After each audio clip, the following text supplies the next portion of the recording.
Olá, sejam todos muito bem-vindos. O Horário de Brasília dessa semana começa agora comigo, Daniela Lima, com a minha super parceira, minha garota mega poderosa, Renata Agostini. Olá, Renata. Eu adoro gravar o Horário de Brasília porque essa injeção de ânimo que a Daniela Lima me dá logo pela manhã. Oi, oi, oi, todo mundo. Bem-vindos ao Horário de Brasília dessa semana. Hoje a gente vai falar sobre o Congresso em módulo PEC-MEN. PEC. Tem proposta de emenda constitucional a dar com pau circulando no Congresso e elas vão promover mudanças muito importantes se forem aprovadas. A gente vai falar aqui da PEC, da blindagem, a PEC da impunidade, a PEC que amplia sobremaneira a proteção a parlamentares de ofensivas judiciais. Você vai entender do que se trata aqui. A gente também vai falar a respeito da PEC, que pode estender o auxílio emergencial. Ela deveria ter sido votada nesta semana, mas empecou. Gente! Horroroso. O trocadilho aí, fã! Tem mais informação. A gente também vai falar a respeito da vacina, que está encalhadíssima, e também tem um projeto de lei circulando no Senado que você precisa ficar atento. E ainda bem que a gente já riu, porque nessa semana o Brasil chegou à trágica marca de 250 mil mortos. Tudo isso hoje aqui no Horário de Brasília. Essa inviolabilidade tem que ser mantida. O Congresso Nacional, ele vota matérias aqui contra organizações criminosas, contra grupos de interesses econômicos muito fortes. E o parlamentar precisa sim ter a imunidade parlamentar com relação a voto e voz preservados. Renata Agostini, PEC da blindagem, essa proposta que está aí andando a passos larguíssimos sob a batuta de Arthur Lira e que nasceu na semana passada quando a Câmara votou ali a manutenção da prisão do deputado Daniel Silveira. O Daniel Silveira, o grandão, o truculento, se você quer entender o caso dele e não ouviu, ouça o nosso podcast da semana passada. Pois muito bem, a Câmara falou, beleza, a gente vai manter o Daniel Silveira preso, mas a gente vai reafirmar as prerrogativas dos nossos integrantes, dos parlamentares. Esse foi um nome chique para dizer o seguinte: atenção, judiciário, não vai mais prender ninguém aqui não. Não vai prender, vai ser muito difícil prender, não vai fazer busca e apreensão, vai precisar de aval da gente para fazer busca e apreensão. E se por algum acaso ainda conseguir prender, quem vai cuidar do preso é nós. Eu diria que o presidente da Câmara, Arthur Lira, Dani, em bom português, fez o seguinte: já entendi, vou ter que entubar essa, a gente mantém essa prisão, mas vai ter volta, e vai ter volta bem rápido. Pois é, Renata, ele devolveu com essa proposta, né? Grosso modo, gente, o que ela faz? Ela dificulta bastante os critérios para a decretação de prisão de um parlamentar, limitou muito o que pode ser entendido como flagrante e como crime inafiançável, que são as duas condições colocadas pela atual Constituição para você poder prender um parlamentar. Ela dificulta muito até busca e apreensão nos gabinetes de deputados e de senadores. Para que você tenha uma busca e apreensão e o que foi apreendido possa ser analisado pela Justiça, segundo essa proposta, de novo, que foi idealizada e está sendo tocada a jato pelo presidente da Câmara, Arthur Lira, você também precisaria do aval da Câmara ou do Senado para validar uma busca e apreensão num gabinete. Os ministros do Supremo estão estarrecidos com o conteúdo dessa proposta de emenda constitucional que transforma o Congresso praticamente num cofre, num carro blindado. Fica bastante difícil para a Justiça chegar nos parlamentares dessa forma. O mundo tal qual nós o conhecemos mudaria, não teria Operação Lava Jato se essa proposta de emenda constitucional já estivesse em vigor. Eu quero rememorar um comentário que a gente fez, mas de novo convidar nossos ouvintes para uma reflexão Constituição. A gente falou faz pouco tempo do triste fim da Lava Jato, um enterro sem funeral, sem ninguém lamentando em praça pública, sem choro, sem vela. O que a gente está vendo agora, essa reação da classe política, uma reação muito enfática, um movimento explícito de blindagem, está de novo acontecendo em rito célere e com pouquíssima reação. Daniela citou Supremo Tribunal Federal, olhou e falou, olha, desculpa, isso não é PEC da imunidade, isso é PEC da impunidade. Também investigadores, Polícia Federal estão olhando isso e falando, olha, vai ficar muito difícil, mas opinião pública, de novo, não dá para ter gente na rua, mas a gente não tá vendo gritaria, não tá vendo pressão da sociedade em relação a isso, pelo menos não nesse momento de uma forma expressiva. A gente tá gravando aqui quinta de manhã, os líderes da Câmara dos Deputados estão reunidos nesse momento para debater o texto, porque o presidente da Câmara, Arthur Lira, quer votar essa proposta de emenda à Constituição ainda hoje e mandar para o Senado, é o que o Centrão quer. Acabei de falar com o líder do Centrão que me disse, todo o nosso empenho é para isso. A oposição tá fazendo ainda algumas ponderações, um líder da esquerda me disse, agora estamos aqui na luta, discutindo alguns pontos, agora todo o caldo é para que sim, esse negócio passe a toque de caixa pela Câmara e já seja enviada para o Senado. Sem muito debate, sem muito alarde. Não está tendo reação popular. E é muito engraçado os bolsonaristas que se notabilizaram ali pelo grito contra a corrupção, estão defendendo a PEC, dizendo que ela, na verdade, só reafirma o que está na Constituição. É um argumento tão maluco esse que está nas redes sociais que, meu amigo, se já tivesse na Constituição, não precisaria de uma proposta de emenda. Por emenda, você entende mudança constitucional. O que ela faz é mudar o texto da Constituição. A gente vai seguir acompanhando isso muito de perto, esse debate, e sugere que você passe a pesquisar um pouquinho sobre o tipo de mudança que os parlamentares estão querendo fazer. Pode parecer uma resposta política ao Supremo. O Supremo é o povo.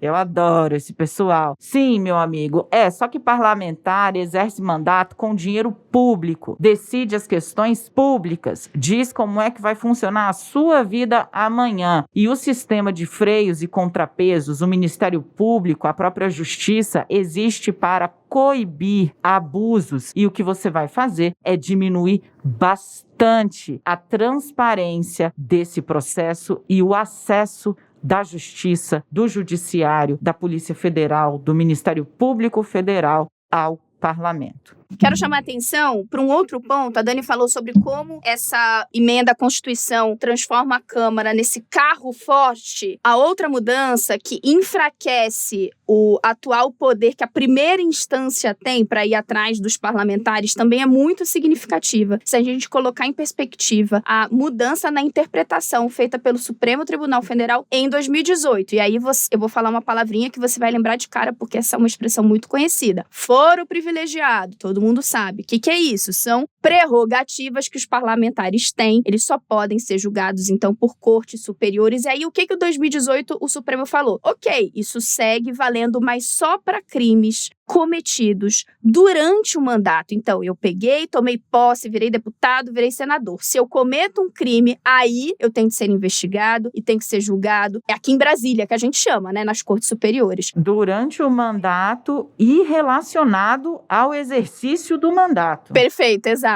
Muito bem lembrado. Por isso que a deputada Flor de Lis está sendo julgada na Justiça do Rio de Janeiro, porque o crime dela é ser mandante de um assassinato. Essa é a acusação que ela responde. Não tem nada a ver com o mandato de deputada, ela está na Justiça da primeira instância. Segue, querida. Perfeito, ou seja, não tem nada a ver com o mandato. E agora, se você cometeu um crime anterior, você vai ter o rito normal, como qualquer cidadão. E isso se julga onde? Na primeira instância. Só que o que os parlamentares, os deputados estão propondo? Olha, agora, para ter uma busca e apreensão, é o que a Dani falou, para ter qualquer medida, investigação, decisão, nesses casos, precisa sim passar pelo STF. Então, basicamente, o que a Câmara está fazendo é, esqueça o que a STF disse, agora eu vou mudar, vou colocar na Constituição e vou me proteger novamente. O que todo mundo está olhando? Bem, a gente retorna então ao cenário anterior, que é um cenário em que se avizinha mais morosidade nas investigações, mais dificuldade para que as investigações caminhem. Em 2018, essa mudança na interpretação do Supremo Tribunal Federal foi muito comemorada, mas aí, de novo, a gente estava num outro ambiente em que se achava que a Lava Jato traria frutos para que se avançasse no combate à impunidade. Não é o clima, o molho, tudo que a gente tem nesse momento aqui em Brasília.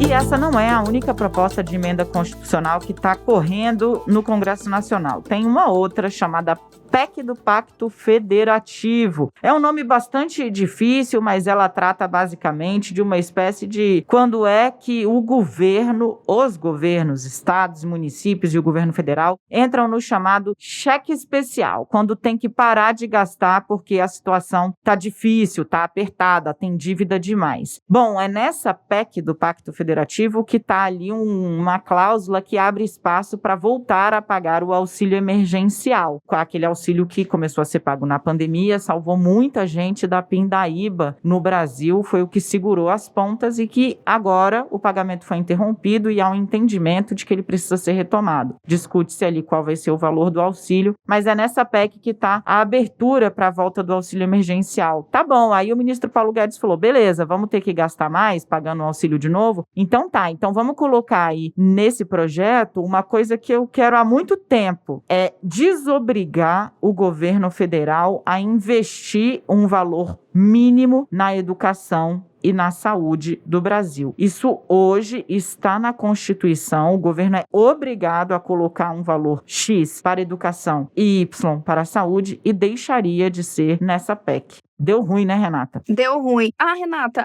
Daniela, mas por que às vezes eu escuto PEC emergencial, às vezes eu escuto PEC do Pacto Federativo? Vocês estão errando? Não, não estamos. É porque eram duas PECs e aí virou uma confusão, ninguém conseguia tramitar nada, encaminhar nada, virou tudo uma PEC só, então cada hora um chama de uma coisa. Mas todos os nomes valem para o mesmo texto. Você também pode ouvir chamando esse texto como PEC emergencial, porque eles foram aglutinando todas essas propostas. Bem, como é que a equipe econômica enxergava? Olha, é um pacote de maldades, ok, sabemos, entendemos que é importante, porque da forma como o orçamento público hoje está, é um terror não só para o presidente, mas também para os governadores. Gente, os governadores reclamam demais, porque de fato, o cara é eleito, senta ali na cadeira e não pode fazer nada, e tem um monte de gente reclamando e ele não tem como mexer no dinheiro. Esse é o cenário que a gente tem hoje. Então, não é só uma ideia da cachola do Paulo Guedes. Isso não quer dizer que seja uma boa ideia ou que tenha aceitação, mas o fato é que tem muita gente que diz que tem que mexer no orçamento. Então, a equipe econômica pegou lá atrás e falou, se eu vou ter que fazer um pacote de maldades, um pacote que talvez não tenha boa aceitação no Congresso, eu preciso oferecer alguma coisa. Inicialmente, a estratégia era qual? Eu vou usar a expressão que ali um integrante do altíssimo escalão do Ministério da Economia usou comigo. A cenoura, ou seja, o agradinho para votarem esse meu pacote de maldades, era eu oferecer uma distribuição muito significativa de recursos para os estados. Foi o que a Dana falou. Todo mundo tá ali meio no cheque especial. Então eu pego e falo, vocês aprovam isso aqui que eu vou distribuir muito dinheiro para vocês, vou descentralizar os recursos da União. Bem, veio a pandemia, o governo gastou muito mais do que ele imaginava, confundiu tudo, não tem mais dinheiro. Simplesmente o que a economia diz é eu não tenho como distribuir. E aí, qual é a nova cenoura? É o auxílio emergencial. Então tá bom. Classe política está interessada em dar o auxílio, própria equipe econômica entendeu que não tem como. Então, olha só, vamos aprovar? Mas aí, para aprovar, vocês aprovam esse texto que tá aí, que eu já mandei desde o primeiro ano de governo e vocês não aprovam. Tem coisa lá que vai acabar passando? Tem. Esse é o ponto, o que eu diria mais polêmico, que tá causando mais confusão. E o interessante, Dani, nossos queridos ouvintes do Horário de Brasília, é que a própria equipe econômica já tinha recuado antes da gente ver o relatório e já tinha se contentado na seguinte proposta. Ok, vamos manter então um mínimo constitucional, mas a gente vai ter um mínimo único. Então, em vez de ter um percentual que todo mundo tem que gastar em saúde e outro percentual para educação, a gente junta tudo e fica um percentual único para as duas áreas. Por quê? Porque isso faz com que haja alguma flexibilização no orçamento e hoje, o que eles olham lá na ponta? Bem, tem município que olha e fala, olha, não necessariamente eu preciso construir creche, mas talvez eu preciso de mais um posto de saúde. Só que a forma como tá, o cara é obrigado hoje, porque tá ali carimbado, a botar aquele dinheiro exatamente naquela área. Então, a ideia era que você desse mais flexibilidade. Bem, não tá funcionando nenhum argumento. Veio esse texto mais duro, a indicação que eu recebi da equipe econômica, que seria até uma estratégia negocial, sabe aquela coisa? Vou com o pé na porta, porque assim depois eu consigo sair com alguma coisa, mas tá parecendo que eles vão sair com nada. Porque a gritaria tá enorme, não só de deputados da oposição, governadores do Nordeste entraram também com uma nota pública dizendo que são contra, e a coisa ficou muito feia. Qual é o problema? O problema é que essa PEC, que tem que ser aprovada rapidamente, porque senão, entenda, o governo não tem como liberar dinheiro para auxílio emergencial, porque senão pode cair naquele negócio, lei de responsabilidade fiscal que o Bolsonaro não cumpriu, abre a porta para o impeachment, toda essa novela. Então não tem amparo legal se não aprovar essa exceção, que eles querem colocar ali, a exceção ao cumprimento das regras fiscais lá no Congresso. Então, essa aprovação tinha de ser célere, empacou nesse ponto. Porque aí tem gente no Congresso dizendo que aí a economia quer tudo e no final acaba se embolando. Pois é, a coisa que pega muito mal é você acabar com o piso de investimento na saúde no meio de uma pandemia que matou 250 mil brasileiros em um ano. 250 mil brasileiros em um ano. Isso nos leva ao nosso terceiro tema do podcast. A gente vai falar um pouco sobre o problema da vacina. Também tem um projeto de lei no Senado, tramitando, de autoria do presidente do Senado. O relator é o senador Randolph Rodrigues. Um projeto de lei que faz ali uma espécie de abertura de mercado para a compra de vacinas. A única saída para a crise sanitária é termos o maior número possível de imunizantes. O presidente Rodrigo Pacheco, compreendendo a urgência desse projeto, pautou para votarmos ontem. Eu acredito que pela emergência que esse projeto tem, ele deveria ser votado de hoje para segunda-feira pela Câmara dos Deputados, e não poderia ter outro desfecho senão o presidente da República sancionar de imediato, e tendo a segurança jurídica aos laboratórios, nós firmarmos o contrato, não somente com a Pfizer, com a Janssen, com a Moderna. Antes, só o governo federal estava autorizado a comprar vacinas por meio do Ministério da Saúde. Esse projeto de lei autoriza estados, ou seja, governadores, e municípios, ou seja, prefeitos, a comprarem vacinas que forem autorizadas pela Anvisa ou que tiverem sido autorizadas por agências lá de fora, depois de uma análise bastante acelerada da Anvisa. Mas não só. Também abre a possibilidade da iniciativa privada, ou seja, empresas comprarem vacinas. Num primeiro momento, todas as vacinas compradas por empresas teriam de ir para o Ministério da Saúde para vacinar os chamados grupos prioritários. Depois de vacinar esses grupos prioritários, aí sim as empresas poderiam ficar com metade de todas as vacinas que comprassem para vacinar seus funcionários, e a outra metade iria para o Ministério da Saúde. Uma questão aí é esse pedágio, e a outra questão é que foi proibida a comercialização de vacina, ou seja, a empresa não pode comprar a vacina para revender para outras pessoas, o que abriu uma série de reflexões, né, eu diria, Renata. Esse projeto também foi apreciado e aprovado e debatido a toque de caixa, mas nesse caso a gente tem um ambiente mais favorável a esse trâmite célere, porque todo mundo está vendo que a pandemia está apertando demais novamente. São Paulo decretou ali o que o governador João Dória chamou de toque de restrição. Na prática é apertando ali as regras de circulação. A gente está vendo novas medidas hoje, quinta-feira, na Bahia, outros governadores preocupados com o avanço da cepa de Manaus, mas também com os efeitos do que eles chamam de excessos do final do ano. Porque, gente, não tem mágica. Afrouxou, distanciamento, isolamento social, o vírus circula mais e as pessoas ficam mais doentes. E aí a gente vê esse quadro de agora, que é UTIs superlotadas, um percentual altíssimo em quase todas as regiões. Então esse caldo fez com que essa proposta fosse bem recebida. Governadores que estão ali já há algum tempo tentando pressionar o governo federal por um cronograma, tentando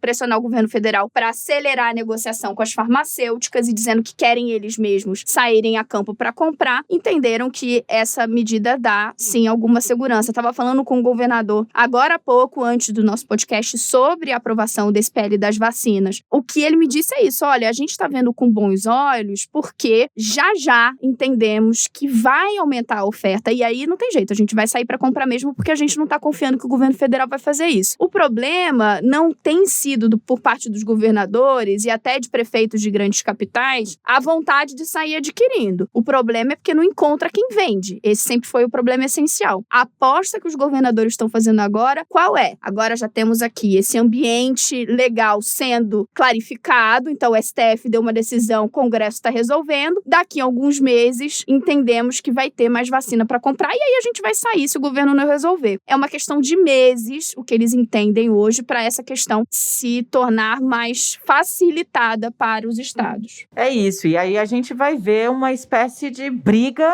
generalizada eu acho, disputa de mercado mesmo para ver quem consegue trazer a vacina. Vai ter estado vacinando mais, estado vacinando menos, porque, de fato, assim, para fazer essa ampliação do acesso à vacina, lembrando, né, a gente está vivendo interrupção da vacinação, porque a Coronavac, que está sendo produzida aqui pelo Instituto Butantan, é a única vacina em produção no Brasil. As doses da vacina de Oxford que a gente tem até o momento são doses que vieram importadas, prontas. A Fiocruz ainda não começou a distribuir a sua produção própria e não está dando conta. Sozinha, nenhum país está usando uma vacina só, né? O Brasil encrespou com a cláusula da Pfizer, encrespou com a Pfizer, mas não encrespou com outras vacinas, né, que comprou e que tem ali a mesma redação, digamos, né, na qual exime o laboratório de eventuais efeitos colaterais. E lembrando, não tem ninguém virando jacaré, não tem ninguém tendo qualquer tipo de doença por causa da vacina, mas o fato é que esse imbróglio político está levando o Brasil a ter um ritmo de vacinação muito, muito baixo. E eu acho engraçado algumas pessoas também comparando, mas a gente já vacinou mais do que, sei lá, o Chile, ou tanto quanto o Chile. O problema é que o Chile é do tamanho de São Paulo só, né? São Paulo capital, assim, pra gente ficar num... E o Brasil é imenso, é muita gente, são 210 milhões de habitantes, vai levar bastante tempo, a vacina pra caramba que precisa. Com uma vacina só a gente não consegue, com duas é pouco, precisaria comprar mais, vai virar uma briga de foice. Daniela falou com razão, né, sobre essa questão de você ter uma guerra campal para comprar e revender vacina. Basicamente foi uma porta aí que o Senado agora se preocupou em fechar, né, vedando a revenda pela iniciativa privada. Agora, eu vou confessar, inclusive eu estava falando isso com o Leandro Rezende, a gente tem uma confraria de cariocas aqui na CNN, sabe? E a gente já estava projetando aqui um ambiente em que lá no Rio o pessoal carregando isopor, porque carioca sabe muito bem de isopor. Isopor com a Pfizer geladinha lá dentro e falando, olha, a Pfizer da boa 3x10. A gente vai seguir acompanhando essa disputa, as negociações em torno da vacina. O projeto está no Senado, ainda precisa ser aprovado no Senado, ir para a Câmara, ser aprovado na Câmara, ser sancionado pelo presidente, aí sim passa a valer. A nossa pílula do dia, um teminha que a gente já abordou aqui no horário de Brasília, ao longo do horário de Brasília. O que é uma PEC? É uma proposta de emenda constitucional. Diz aí, Renata, do que se trata. Pois é, a nossa Constituição de 88 tá aí cheia de remendos. Uma proposta de emenda à Constituição é isso mesmo, emendar, colocar ali algo que não estava até então na Constituição Federal ou, eventualmente, suprimir, modificar.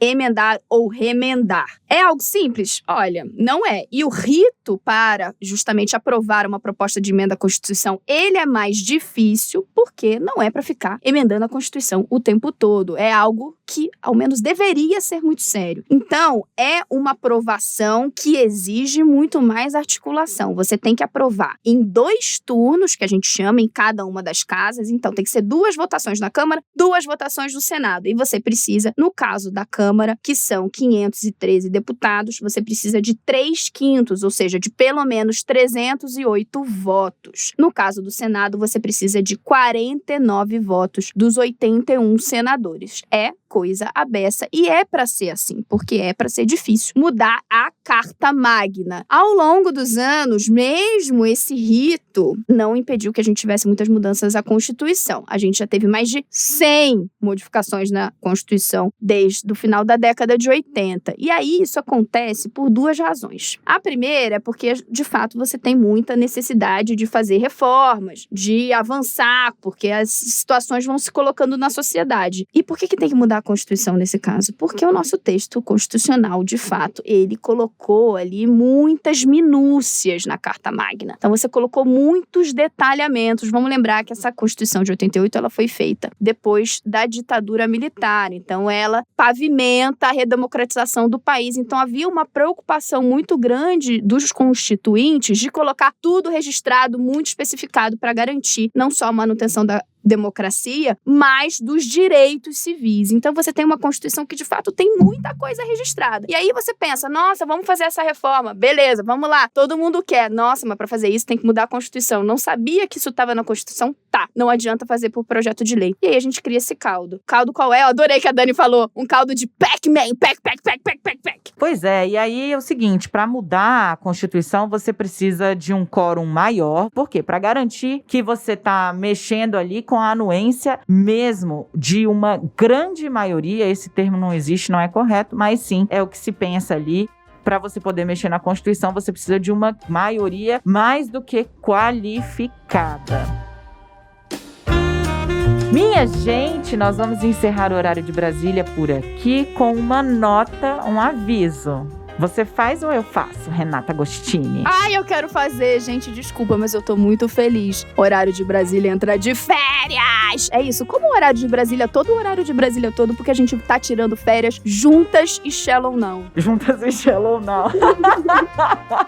É o seguinte, gente, são 15 diazinhos, e aí se der tudo certo, se a CNN deixar, a gente volta. E não, viu, haters? Não vai ter viagem, não vai ter aglomeração, não vai ter nada. Vai ser todo mundo bonitinho, fazendo as coisas assim arrumadinha, porque afinal de contas a pandemia tá aí e somos força do exemplo. Amigos, é isso. 1 ano de CNN, eu e Daniela, mais de 1 ano, bem mais do que isso, sem tirar férias. A gente vai fazer uma pequeníssima pausa, mas você já reencontra a gente aqui no Horário de Brasília e também no CNN 360, claro. Até lá, Dani. Até lá, nossos amigos do Horário de Brasília. I'll be back. Tchau!